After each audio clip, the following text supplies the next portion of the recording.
I thought I was a faithful woman. I truly believed I would never cross certain lines in my marriage, that I would never betray the vows I made before God and family. But then I met him. And what began as innocent comfort turned into the deepest mistake of my life. My name is Clara. I was 30 years old when it all happened, and my son Michael was just 7. My husband David worked as an aid worker for an international charity. His job took him to faraway places, often in dangerous countries, where he helped distribute food and medicine. People admired him for it. They called him noble, selfless, even heroic. And I agreed. But admiration doesn't fill an empty bed at night. And heroism doesn't ease the loneliness of a wife left behind for months at a time. Before he left for his latest assignment, things between us were not good. We fought a lot.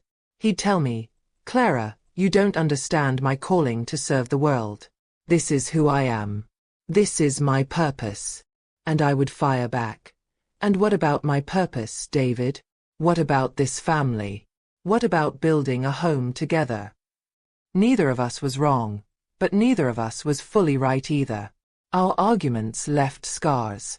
And when David finally left, this time for 8 long months, those scars turned into wounds I carried alone.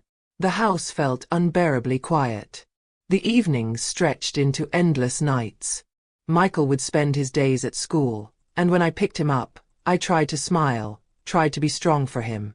But when he went to bed, I felt like a single mother, even though technically, I was married. I missed David, even with all our quarrels. I missed sharing small things, what we ate for dinner, how work had gone, the simple touch of his hand on mine. The silence was heavy, and it began to gnaw at me. I never went searching for trouble. I wasn't looking for another man. But loneliness is a strange thing. It softens your defenses, makes you crave the smallest crumbs of attention. That's how I found myself one Sunday morning at a church I'd never attended before. It was my friend Teresa who invited me. "Come with me, Clara," she had said. "This church will lift your spirit. You'll feel alive again." The church was massive, hundreds of people filling the hall, raising their voices in songs that thundered from the walls. Everyone was smiling, too much smiling, in fact. Big, wide, perfect smiles that made me suspicious. Nobody could be that happy all the time. But then I met him. Pastor Samuel. He wasn't like the others.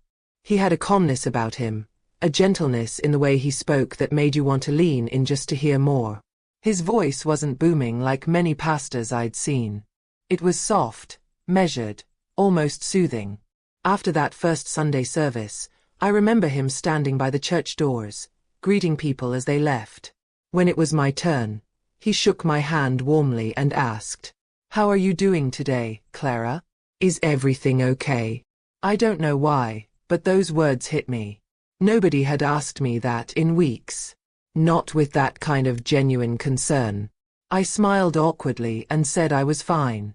But when I walked away, I realized I wasn't fine at all. And I wanted to talk to him again. Over the next few weeks, I found myself attending more services. Pastor Samuel always noticed me. Sometimes he'd linger after everyone else had gone, just to ask how I was holding up. At first, it was small talk, about Michael's schooling, about how I was managing alone. But little by little I opened up. I told him things I hadn't told anyone, about how lonely I was, about how much I missed David, even though we fought. About the ache of going to bed alone every night. Pastor Samuel never interrupted. He never offered quick solutions or judged me. He just listened, nodding thoughtfully. And then he would say things like, "Clara, God has a plan for your life. You are stronger than you think. You will get through this." Those words, they made me feel seen, understood, special. Looking back, maybe that was the first step toward danger. Not the words themselves, but how they made me feel. One evening, after a midweek prayer meeting, the sky opened up with a heavy downpour. The rain pounded against the church roof like drumming fists. I had no umbrella. My little car was parked all the way across the courtyard. I must have looked helpless because Pastor Samuel came up beside me and said, "Clara, you can't go out in this. Why don't you wait in my office? It's warm and dry. The rain should let up soon." I hesitated, but followed. His office was big, filled with shelves of books and a wide armchair that looked almost too inviting. We sat and talked, just like we always did. But that night, something felt different. The rain outside muffled the world, making everything inside seem more private, more intimate. We talked about our lives, our disappointments, our dreams. I told him how I once wanted to start a small bakery business but never had the courage. He told me about how he dreamed of traveling the world but felt tied down by his calling. We laughed about small, silly things. And then it happened. As the rain hammered harder against the window, Pastor Samuel looked at me. Not just looked, but really looked. His eyes lingered in a way that made my chest tighten. And then, slowly, he leaned in. Before I could think, before I could breathe, his lips touched mine. My mind screamed, "Stop. This is wrong. You are married. He is a pastor." But my body didn't move. My loneliness drowned out reason. And in that moment, the kiss felt like a lifeline, like the touch I had been starving for all these months. I kissed him back. The sound of the rain was deafening now, like nature itself trying to warn me. But I didn't listen. That night, behind the closed doors of his office, we crossed the line. What happened next? I never thought I would ever do. The kiss should have ended there. A single moment, explained away by loneliness and temptation. But Clara found herself replaying it in her head every night. The softness of his lips. The way his hand had held the back of her neck, steady and strong. She lay awake while her son slept beside her, battling shame and yearning in equal measure. The next Sunday, she avoided church. She told herself it was better that way. Better to stay home, cook, clean, pretend nothing had happened. But when she looked at her reflection in the mirror, she saw a different woman. Not the faithful wife who had stood by her husband's side at the altar. Not the exhausted mother fighting through every lonely day. She saw someone who had tasted fire and couldn't forget the heat. By Wednesday, she couldn't resist. She found herself at the church again, long after the service ended. The hall was dim, chairs stacked against the wall. Pastor Samuel sat in his office, poring over his Bible. When Clara knocked lightly, he looked up with something dangerous in his eyes, recognition mixed with desire. "Clara," he said softly, standing. She opened her mouth to speak, but words failed. He crossed the room before she could explain. His hands cupped her face, his forehead pressed to hers. "I prayed for strength," he whispered, "but God keeps bringing you to me." Her body betrayed her resolve. She leaned in, lips trembling, and kissed him again. This time there was no hesitation, no accidental spark. It was deliberate, hungry. His arms wrapped around her waist, and she melted into him. That night marked the beginning of something Clara never thought she would allow. Weeks passed, and their secret deepened. Samuel would call her late at night, when his wife was asleep. She saved his number under a false name. At first, it was just stolen moments, an embrace in his office, a quick kiss behind the choir room. But soon, it escalated. One Friday evening, he told her he was counseling a troubled young couple. Instead, he took Clara to a small guest house on the edge of town. She trembled as he led her inside, her conscience screaming at her to leave. But his presence, his voice, his promises that she was chosen, it all drowned out the warnings in her head. They crossed a line that night that could never be undone. Afterward, Clara lay in his arms, staring at the ceiling. "We're sinning," she whispered, tears slipping down her face. Samuel kissed her hair. "Don't call it that. We're two souls God brought together. Maybe he saw your suffering and sent me to comfort you." She wanted to believe him. She needed to believe him. Because the alternative, that she was betraying her husband and destroying her family, was too painful to face. Clara began to notice strange things. A shadow lingering at the back of the church. A woman's gaze following her every move. Pastor Samuel's wife, Esther. She was quiet, graceful, always dressed modestly. Clara had never paid her much attention before, but now she felt the weight of Esther's presence. The way she lingered after service, eyes fixed on her husband and Clara with unblinking calm. One afternoon, as Clara walked out of the church office adjusting her scarf, she caught Esther standing near the gate. Their eyes met. Esther smiled, not warmly, but knowingly. Clara's heart dropped. She walked faster, almost breaking into a run. That night she told Samuel, panic rising in her chest. She knows. I swear she knows. He brushed it off. She suspects things all the time. Don't worry. You're safe with me. But Clara wasn't safe. It happened on an ordinary day. Clara had gone to Samuel's office as usual. They talked, they laughed, they kissed. She felt lighter with him, as though all her worries disappeared in his presence. But just as they were about to slip into the rhythm they knew too well, the door creaked open. Esther stood there, silent. She didn't scream. She didn't throw anything. She didn't even look surprised. She simply stared at them, her face unreadable. Then she closed the door quietly and walked away. Clara froze, her entire body going cold. "Samuel," she whispered, trembling. But Samuel's expression hardened in an instant. He stepped back, straightened his shirt, and said in a low, firm voice, "This is over. Don't ever come back here." The words sliced through her like a knife. "What?" "You heard me," he said, eyes dark. "If she knows, I have to protect my family. We can't do this anymore." "Samuel." She reached for him, desperate, but he pulled away. "This never happened," he snapped. "Do you understand me? It's done." Clara staggered back, her chest tightening as though she couldn't breathe. Just like that, she was discarded. Left in the ashes of something she had sacrificed everything for. Days turned into weeks, and Clara couldn't shake the weight of rejection. She avoided church, avoided neighbors, barely ate. Her son asked her why she cried so much, and she had no answer. Then one morning, as she was washing dishes, a wave of dizziness hit her. She rushed to the bathroom, retching violently. At first, she thought it was food poisoning. But when her cycle failed to come, dread wrapped around her like chains. She bought a small test kit from a pharmacy, hands trembling as she waited for the result. When the faint second line appeared, her knees buckled. She was pregnant. The timing could not have been worse. That same evening, her phone buzzed with a message. It was from David, her husband. "My love. I'm coming home next week.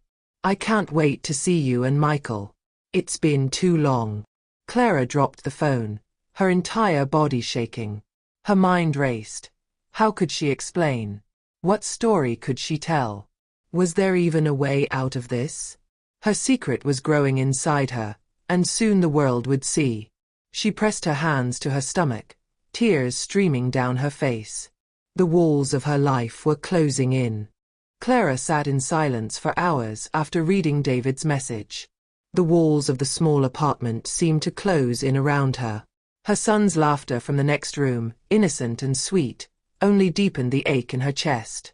She was carrying a child, but not her husband's. The shame was unbearable. The betrayal, irreversible. And yet, she couldn't bring herself to call Samuel. The man who had once whispered to her that she was chosen had discarded her the moment his wife's shadow fell between them. Still, she had to know. It was a cloudy afternoon when Clara finally returned to the church. She wasn't sure what she expected. Samuel's arms open again, perhaps, or at least his voice assuring her that she wasn't alone. Instead, she found Esther waiting for her near the gate. The pastor's wife was dressed simply, a patterned wrapper tied neatly around her waist, her headscarf pressed smooth. She didn't look angry. She didn't look broken. She looked calm. "Walk with me," Esther said quietly. Clara's breath caught, but she obeyed. They strolled down the narrow street beside the church, the sounds of traffic humming in the distance. Finally, Esther stopped beneath a mango tree and turned to face her. "I know everything," she said, her voice steady. "You and Samuel." Clara's knees threatened to give way. She clasped her hands together, unable to meet Esther's eyes. I'm sorry," she whispered. Esther studied her carefully. Then, to Clara's shock, she pulled a small envelope from her handbag. Inside were photographs, grainy, but clear enough. Clara recognized herself, walking into the guest house with Samuel, her hand brushing against his. Her blood ran cold. "You weren't the first," Esther said. "And you won't be the last. I've been collecting proof for months." Clara blinked, confusion overtaking fear. "You are new." "I've known for years," Esther replied bitterly. "My husband preaches purity but lives in shadows. I've stayed silent, but silence has a cost. I am preparing to leave him, Clara, to take everything I can. And now, you are part of this." Clara stared at the photographs, her heart racing. "Why are you telling me this?" "Because you have something to lose," Esther said firmly. "And something to gain. If you stand with me, if you speak the truth when the time comes, we can both be free of him.